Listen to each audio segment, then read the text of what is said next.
Glenn, welcome to the show. Vanessa, it is a thrill to be here, and I can't tell you how happy I am that technology exists that allows me to get to know you and speak to you on your show. Thank you for having me. Oh, isn't it amazing? It never ceases to amaze me. I think it's being an 80s kid, when I can remember when the first fax came out. I was like amazed, blew my mind. So, yeah, I'm always really grateful for this. Well, I wanted to get you on because a lot of people think what I do and what I talk about, frequencies and things like that, is all a bit woo woo. But we've already talked about this, and I know that we're going to have a great conversation about how important the frequency of your brand is and your messaging and how you present yourself to your potential clients, your audience, if you will. So, I really wanted to ask you first up, what is the frequency of a brand and why is it so important? Well, it's really, really interesting because, based on the discussion that you and I had on frequency, I started thinking, typical frequency in branding has to do with how often the frequency of the message going out there, right? How frequent somebody sees it in order to have the brand get hammered home in their mind. Is it quality? Is it travel? Does it taste good? Those kinds of things. So frequently seeing messages about McDonald's as a for instance. But you and I started having a discussion last week on frequency that I think literally is at a completely different level than that.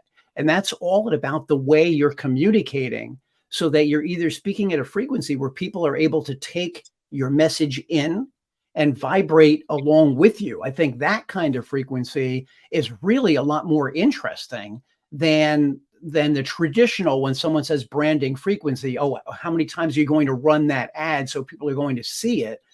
I really like this other discussion about frequency, which really defines the way people are hearing you. So it's really more a frequency that has to do with what wavelength you're communicating at, the speed that you're speaking at, things like that. And I really think that's a much more interesting discussion than just a media plan about how often an ad is going to appear, how frequent something will show up and create a brand impression. Well, I love that as an answer because, there are lots of ads that are shown frequently even, but they just get on your nerves. It's like, oh, not that jingle again. It has no essence behind it. It's just a brand that's all about making money. I had a conversation with Greg Becker recently, and he said, if you think about products, you've got a mobile phone that's made by robots. It's made at speed as quickly as possible for as least money as possible to get as much profit as possible. And he said, and then you take a Swiss made watch, handmade by one person whose sole mission is to enhance its intricate design and make it, absolutely perfection in terms of keeping time. Which of those two products that you keep close to your body has been made with a positive frequency? And that's what really switched me on to this conversation about frequency, because we were talking about how music is very important in branding if you're going to have an advert, and how I've been very much drawn to adverts that are using old hip hop, tunes as their backdrop. It really conjures up an emotion in me that takes me back to a time, and all of a sudden my ears are open to hear what that product is all about. Now they've got other steps to go before I buy in, but it's a really good hook. Can you talk more about how important that is and why it's so important to have almost your brand blueprint as in terms of visuals, but also in terms of sound? Well, sure. This is a super important concept because in order for people to be in a place where they're comfortable about buying, that's literally what I think we're looking to do when we use music as a backdrop. Think about it not only just in advertisements, but also in movies. How that music all of a sudden just puts you in a place based on something that you're memorializing in your mind. So that there's a frequency that's playing at. that puts you back into this one of a kind moment in your life, or one of a kind time frame in your life when you maybe were younger, maybe things were freer and easier, you were carefree, you weren't an adult, you weren't thinking about taxes or jobs or medical bills or any of those things. And so hearing that music now has a tendency to take us down, to relax us, to put us in a place where our minds are no longer thinking about these things that plague us as adults, and allow us once again to be in this calm, fun place where we were as, say, teenagers, when we weren't thinking of all these things, but only, am I going to go down to the mall and buy something? Or am I going on a first date, or to a game, and not really thinking about anything else being important but that. So the music puts you in the mood to think about wanting to be in a place where you're going to buy, or where you're going to be in a place where you might think about that. Whereas when it's not like that, and it doesn't put you in that place, now all of a sudden you're still in this here and now, and not in this more comfortable spot. So really, it's about taking us back to a stage in our lives where we spent more time in the moment and less time worried about fear. That's quite interesting, isn't it? So, Free and easy, really. yeah, which so many people aren't. We're plagued by all sorts of responsibilities and obligations, negative energy. So we've talked about the sound of a brand and how important that is. But also, I've become very aware recently of how important the backstory is of a brand, how consciously aware the brand is, how environmentally aware and active they are in terms of not damaging the planet and doing good with their profitability, and how super conscious the new consumer has become, particularly the really young ones. Can you sort of speak to that a little bit for anyone that's got a business out there and should be really listening to this? Absolutely. So one of the most important things that you need to be doing if you've got a brand that you are building is called brand storytelling. And it is a real thing. So just a little background on brand storytelling. People relate to stories. You can remember back from, again, taking you back to a time when your mind was open and things were easier and simpler. Whatever the first nursery rhyme you were told, let's say it was the story of the three little pigs, and the big bad wolf was going to huff and puff and blow your house down. Now, no one's told me that story in a long time, 50 years, 60 years probably. And yet I can still remember all of those details because it's rich in the details that we hear, that we like to hear. So when we talk about brand storytelling, there are 14 different types, believe it or not, of brand storytelling that you can use, where you're going to pick one that most closely resembles your brand. And so let's say if we were going to do one based on our brand's heritage, a brand here in the States that's international, Levi Strauss jeans. Everything there is based on historical storytelling and the history behind those jeans, that the cowboys in the United States wore jeans like that when they built this country, when they went out west, when they panned for gold. So Levi is constantly using that imagery and storytelling of authenticity and history to get their consumers to feel good about wearing the brand, that they're wearing a piece of history, that there's such a rich story behind what Levi's are. It's not a brand that was just invented yesterday. It's been around for over 100 years. So there are 13 other types of brand storytelling that you can potentially use. And the whole point about those is people who are your consumers remember these stories. They have a tendency to speak these stories to other people when they get involved with them. And it just further enhances their involvement and love of your business by getting involved in these stories that you tell about your brand in advertising. And just without going on a long-winded rant, you can use brand storytelling that involves customer testimonials, where you're going to use your customers to speak about how great your brand is. And the reason behind that is people relate to other people that they think are like them, who are interested in a brand, and say, wow, if that woman is interested in that, they look like an everyday kind of person like me, I can relate. Maybe I'll try that. So again, there's 14 of these altogether. That's just two examples. And I know that ran on for a bit, so I hope I didn't lose anybody in that little No, story. Yeah. you really got me, because I quite often shock people by saying, I haven't bought a new pair of jeans for 40 years. And they're like, I'm sorry, what? I'm like, no, I only buy vintage Levi's actually, for several reasons. Nobody else will have that model. They're already worn in, because if you buy a new pair, they're quite tough to wear. And also they go up in value. So if I pay 30 quid for them at a vintage shop and I sell them 10 years later, they're going to be worth close to probably 300 quid. So it's like an investment in my future.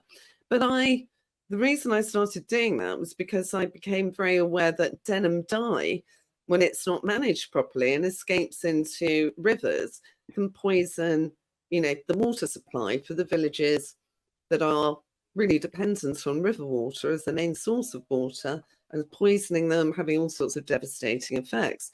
So for me, the frequency of a brand around environmental standards is incredibly important. So can you talk to me about some of the ways that brands have, people have enhanced brands that you've worked with, either in the face of disaster or because they've become very aware of their environmental duty?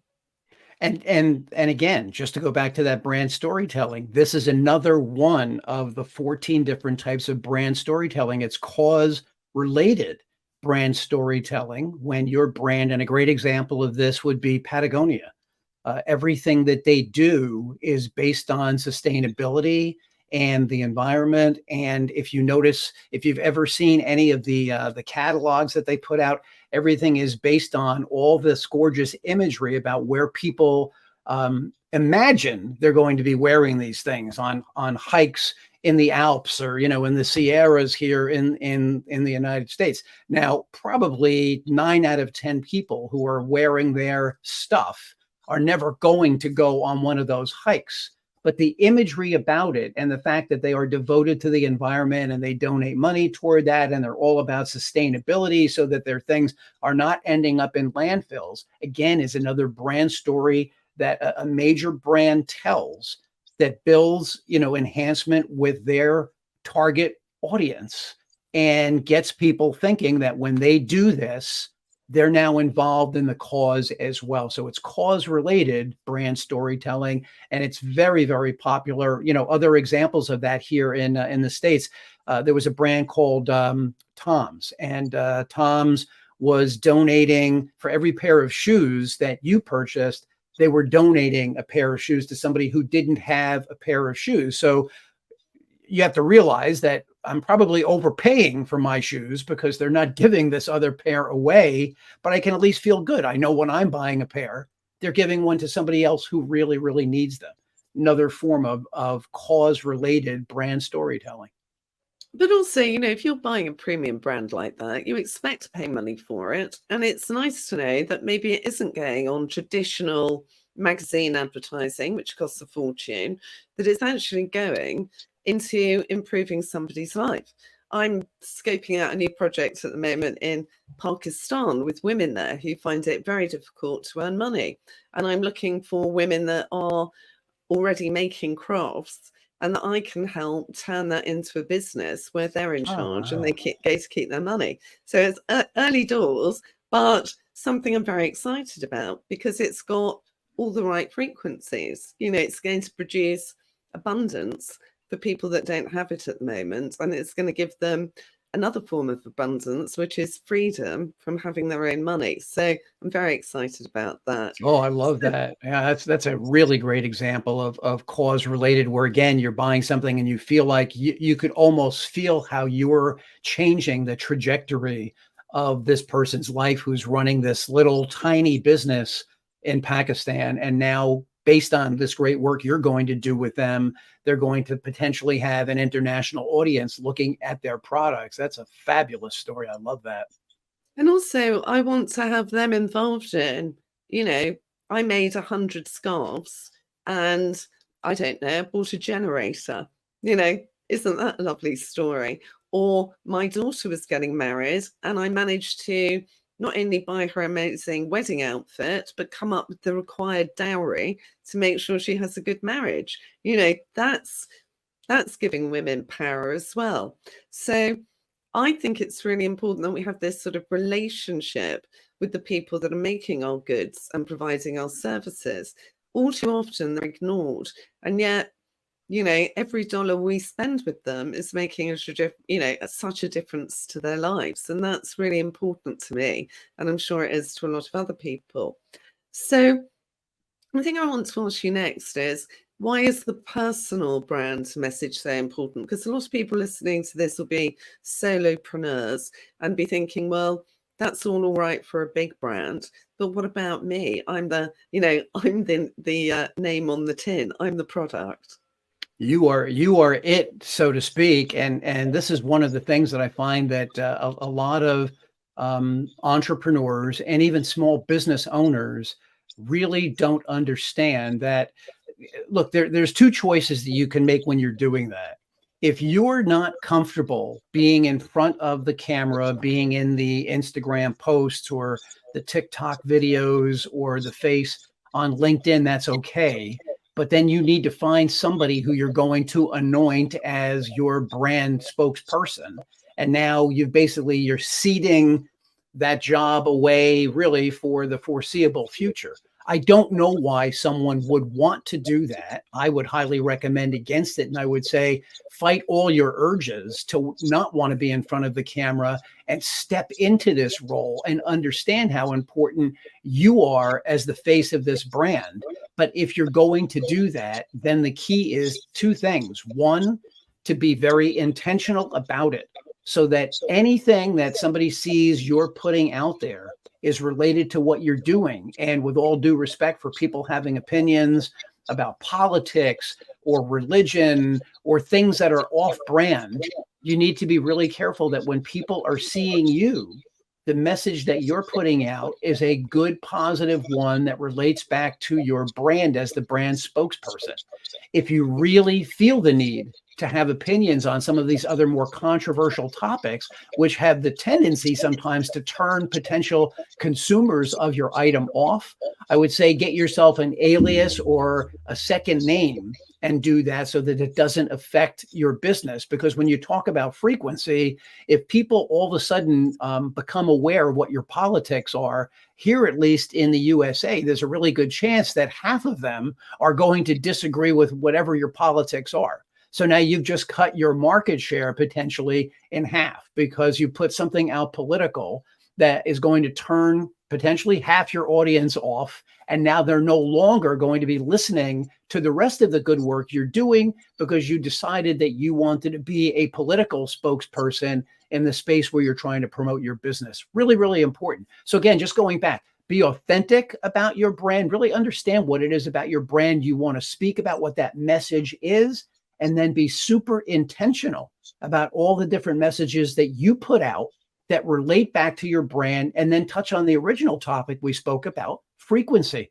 How many times are people going to hear you saying the same thing about your business, about your brand, so that when they come in contact with you, they're like, I know that guy, Glenn. I know that woman, Vanessa. This is constantly what they speak about. I might not be interested today, but at least I know this is what I'm going to be getting from them all the way through. Yeah, and it's like, that's it, isn't it? It's the long game. It's if we think about just basic home products like vacuum cleaners, in the UK, we call them Hoovers. That's amazing branding. We don't, Yes. no matter what the make is, it's like, oh, I've got to hoover up. I've got people coming round, or my Hoover's broken. It's a nightmare. Hoover, well done. It's never changed. Nobody says I'm just going to Henry or, Dyson. We just don't say those things. So that's fantastic. And one of Yeah. the things I love that you just mentioned was, authenticity. And it is quite frightening stepping in front of the camera and thinking, right, well, I'm going to talk about this. I've had my own demons to deal with, but now I do it quite regularly. I really enjoy it. And I just think, well, I myself, I've got my tribe that I'm going to attract, and there'll be the tribe that I probably, repulse slightly. but that's fine because you can't be liked by everybody. And as we've mentioned quite a lot, we all have our own individual, unique blueprint that's going to attract a certain type of person or a certain type of client. So, one of the other things that you mentioned was not talking about anything negative or emotive. And I think the key message there is that it doesn't matter what you say about religion or politics or whatever the emotive subject is. What you've got to remember these days is that your words or that piece of video can be clipped and repurposed to make you sound like an absolute lunatic. So now more than ever, it is, being really careful with our words, being immaculate with them, not just in terms of vibration and attracting and creating our destiny, but thinking about how they're going to be perceived or potentially used negatively.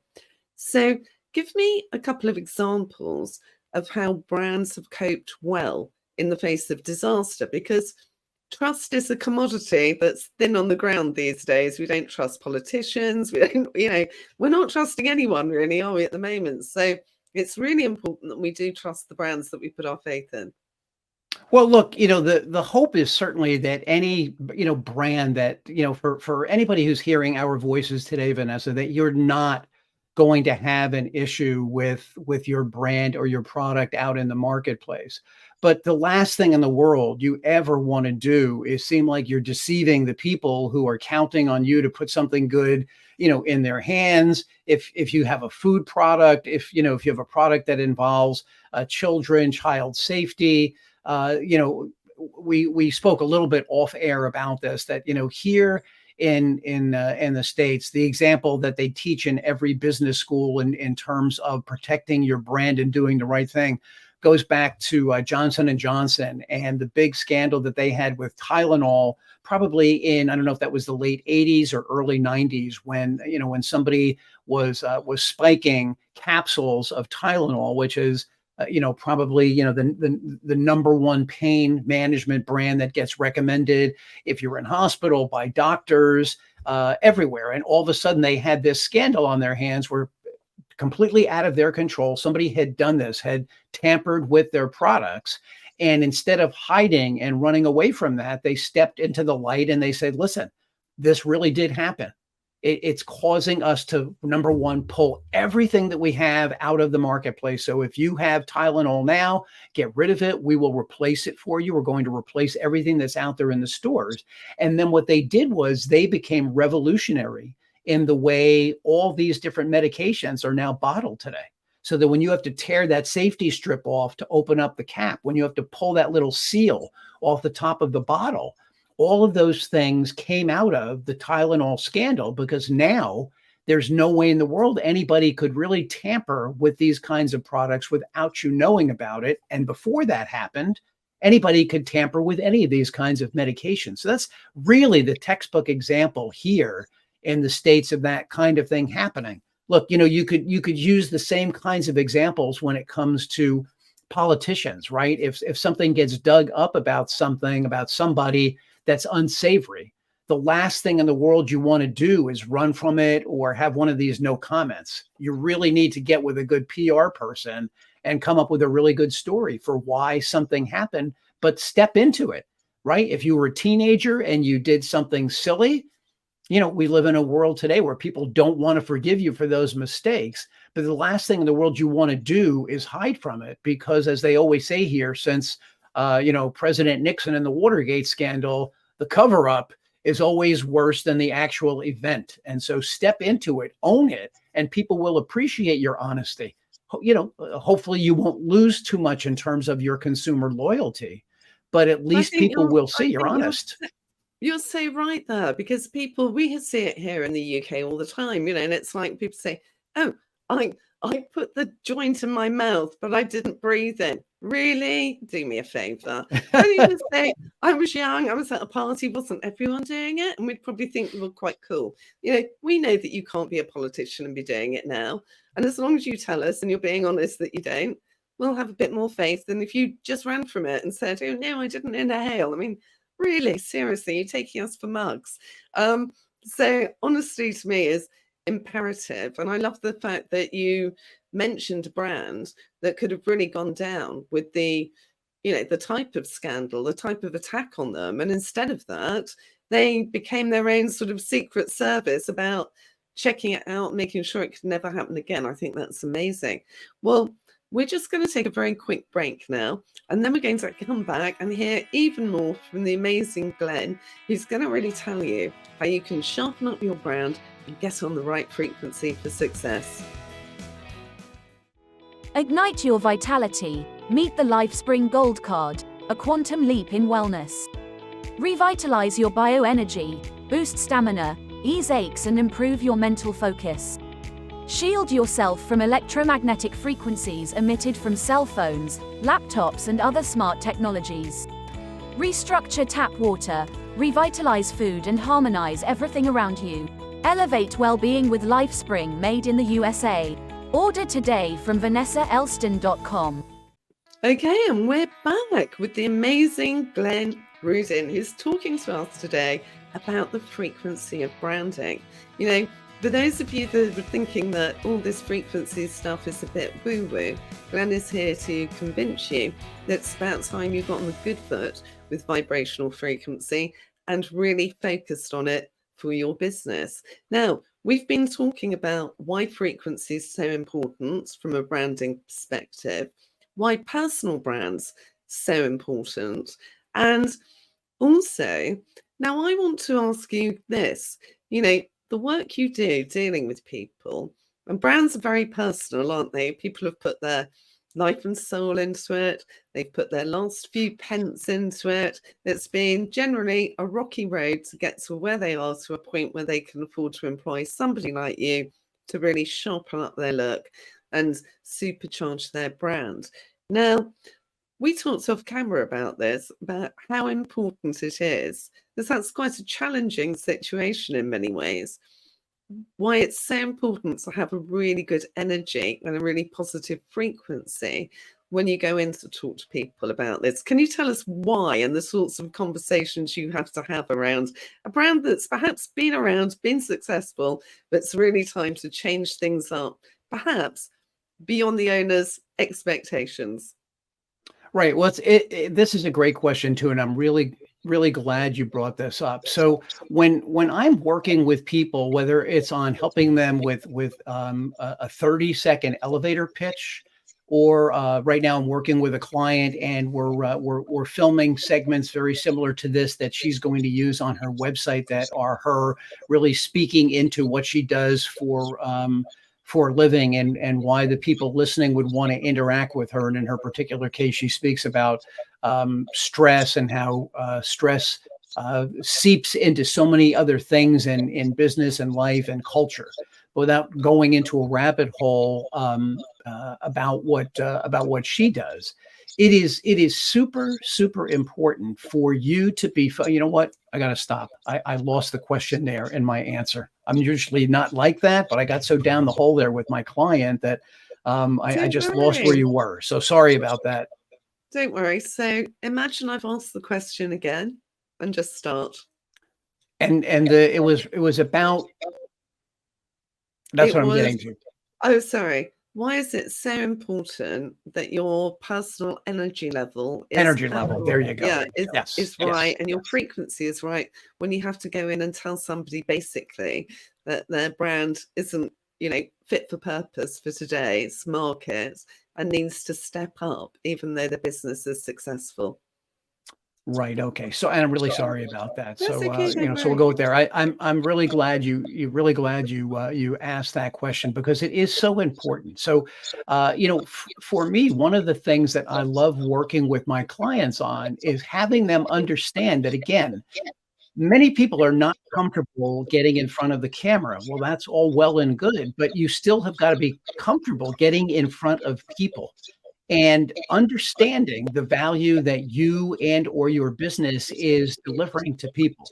And what I find with business owners quite often, especially businesses that have been around for a while, is they have a tendency to get a bit bored with their own brand or with their own story. And so when it comes time to start speaking about it, there's an assumption on their part that whoever is listening should already know this or has already heard it. And yet when we think in terms of how broad the world is, literally billions of people, what percentage of people for a brand that's not one of the international famous brands has really touched on enough people so that when you're coming in contact with somebody new who probably hasn't heard about it, if you can't be enthusiastic about it, if you can't transmit on a very high frequency to these people why you're passionate about this, why it's important to you, people have a tendency to stop listening and thinking, gee, this owner is not really excited about what they're doing. They don't seem to really care about what they're doing. Maybe there's really not all that much to it, or maybe this thing has really run its course. And the example that I always try to use when I'm doing this is, you can pick your favorite entertainer, whether you're a Beyonce fan or a Taylor Swift, or you're an old guy like me and you tend to lean back on the Springsteens and the Rolling Stones and the Beatles and things like that. And I'll use the Stones right here because they're miraculously still out touring. And I always say that, if Mick Jagger is now going into, Brazil, and there's a chance that somebody down there has never seen him perform Satisfaction live, he can't mail it in, and he doesn't because he's a professional. Now, he might do a slightly different version of it than he did when he was 25 years old. But he is still going to belt that out because it's part of his brand and part of what he does, as if he's doing it for the first time because he's still enthusiastic about it and cares about it. And thereby he transfers that energy, that frequency to the audience who digs it with him and can't wait to sing it along with him and stand up out of their chairs and feel that infection, feel that infectious feel that he has for that music. And so it's that frequency that a business owner needs to transmit what they're doing, even though they've probably done that pitch 100 times, 200 times. You need to assume that everybody that's listening is hearing it for the first time, and they need to hear it from you as if you're telling everybody the first time you really thought about that idea in the first place, and that germ of an idea really started to come out. So if you're a business owner and you're hearing me, again, this goes back to intention. Take a step back and think about the last time you presented your product, your idea, your service, your company, yourself. Did you do it as if you were doing it the first time? Or did you do it in a very lazy way because you're tired of telling the story yourself? And that's where the intention has to come from. No, I really love that because I used to be a sales director. And one of the things I used to hate was when you used to hear a sales guy who had a touch of boredom, in his voice and his tonality. And we used to be renowned for selling the most expensive office chairs in the world. And people used to say, how on earth do you sell them? I said, we don't sell them as office chairs. We sell them as driving machines for work. So most of the CEOs and what have you that we talk to have fleets of BMWs for their very highly paid salespeople. And yet they're spending equal amount of time in front of their computers when they're actually being asked to perform at a higher level, write an email that nails it, pick up the phone, make that killer phone call, crush all their objections, get the appointment. And we're sitting them on the equivalent of a seaside donkey, that they're going to get off with aches and pains and a sore bottom. And then they're going to drive home emptying their mind in 100 grand's worth of car. Something's got to be wrong here. So when we used to present our chairs, that's how we used to present them. And it used to really make people think. And then we'd give the CEO a chair and talk him through operating it or driving it.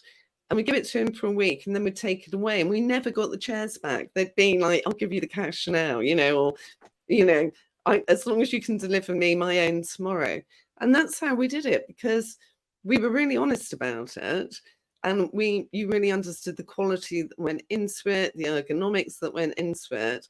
But we also compared it to the amount of performance that a business person has to put in, which, brings me back to this question of dealing with people who've had a brand for a long time. And I know I've been in this situation when I had my business and we got a whole team of people to come in and have a look. And they said, your logo needs switching up. And I designed it and I was really offended.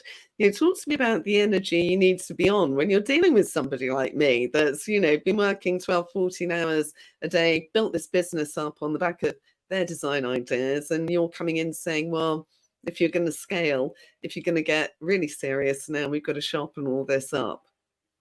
Well, and that's a great question too. And I think, look, the whole idea behind, you may not like what I have to say, but in order for me to do my job, I need to say it, I think is really where you gain respect. And again, there's a frequency with that also. There's a confidence with being able to deliver that message and literally tell the emperor that he or she is not wearing any clothes, or not wearing the right clothes on that particular day. And I think that's a confidence level you have about yourself. And the frequency there to me is giving off the message that says, listen, I'm going to do what I need to do. And if you can't appreciate it, understand it, accept it, I might not be the right person to be guiding you. But from my perspective, something here needs to change. And if you're not willing to listen to that, then again, we're operating on different frequencies. This is what I think you should be hearing. This is what I think I need to be saying. But if you don't want to hear it, you're at a different frequency than I am as somebody who's trying to help you.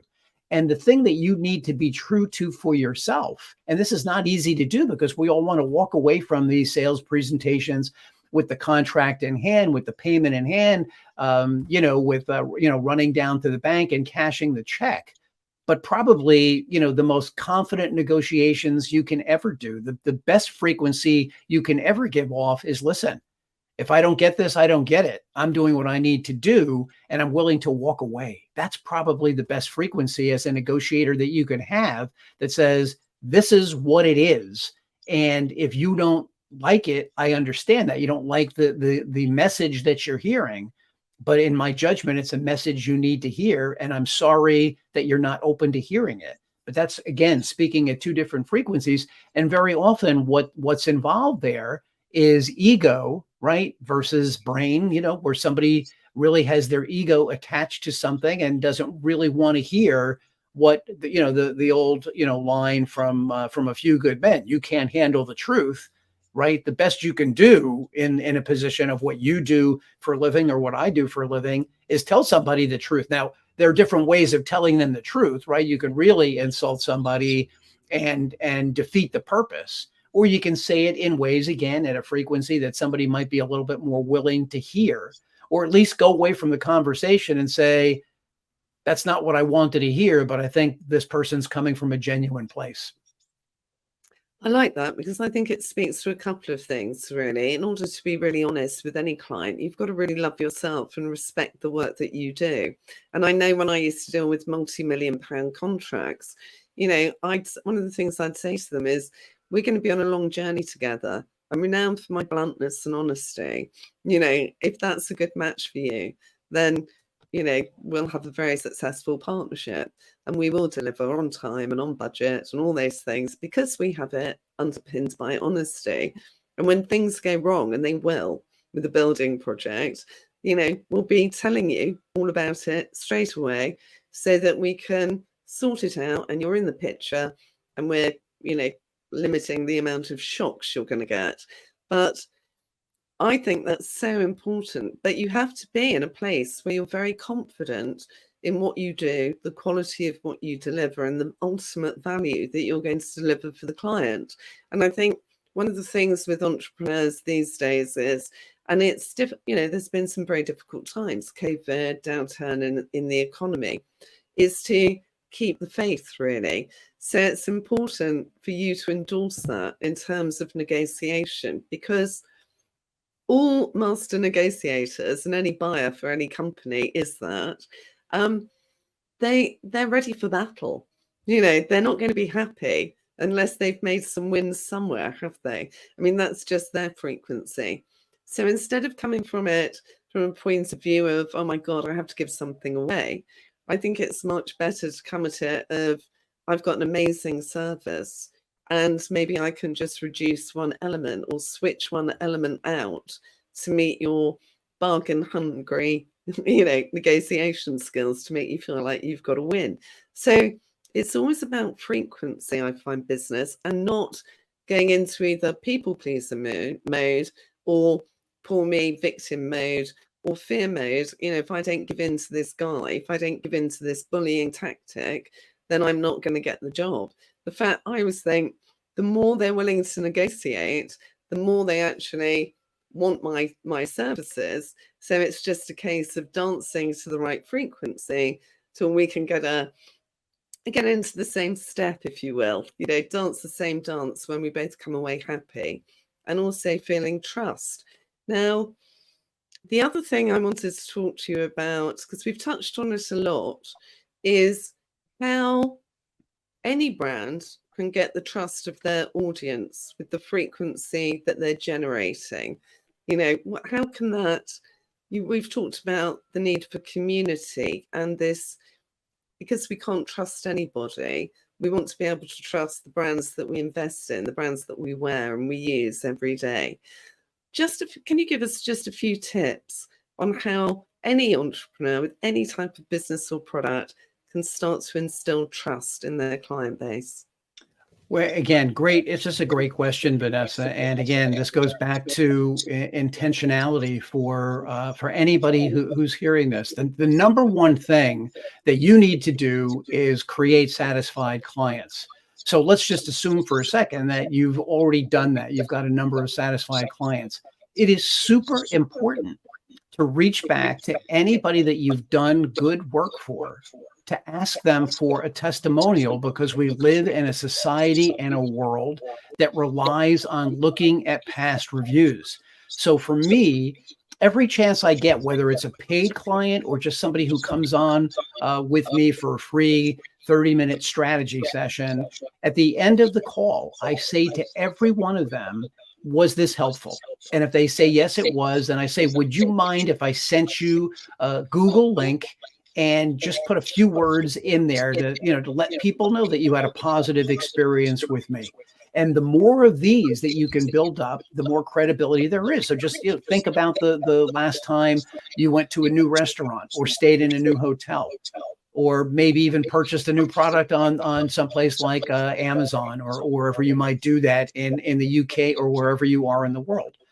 Didn't you go and look at a review? I would say 9 out of 10 times we live in a world now where everybody wants to go back and see that. Well, you are the product and people are going to be consuming you.